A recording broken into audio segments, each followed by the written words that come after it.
Iran உடனான போர் முடியப் போகிறது.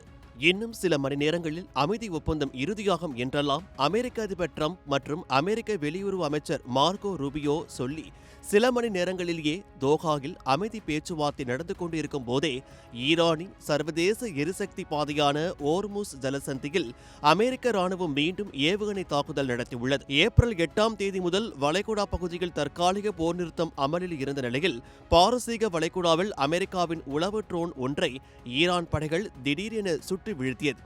ஈரானின் இந்த தாக்குதலுக்கு அமெரிக்காவின் சென்காம் படைப்பிரிவும் பதிலடி கொடுத்துள்ளது.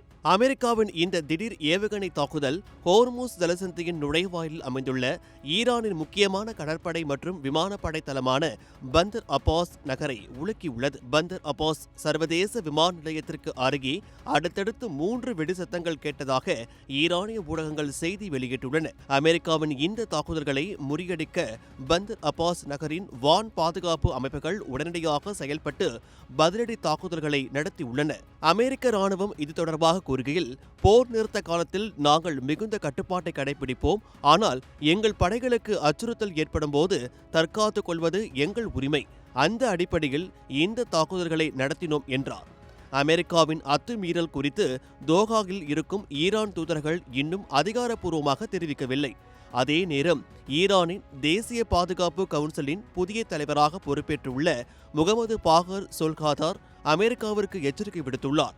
அவர் வெளியிட்டுள்ள செய்தி குறிப்பில், அமெரிக்க மற்றும் இஸ்ரேலுக்கு எதிரான ஈரானின் இந்த தார்மீக போரில் எவ்வித பின்வாங்கலும் கிடையாது.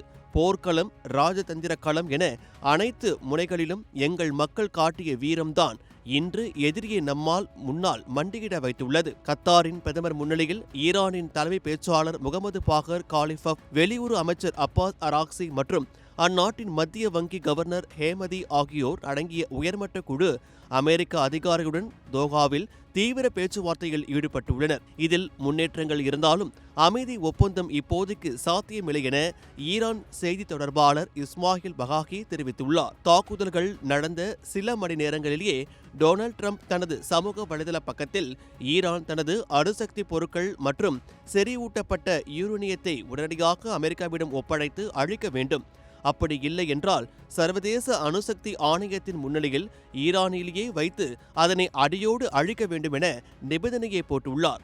ட்ரம்ப் குறிப்பிட்டுள்ள அந்த அணுசக்தி ஆணையம் 1974 கலைக்கப்பட்டு விட்டது குறிப்பிடத்தக்கது. அது தெரியாமலேயே ட்ரம்ப் இந்த எச்சரிக்கை விடுத்திருப்பது பரபரப்பை ஏற்படுத்தியுள்ளது.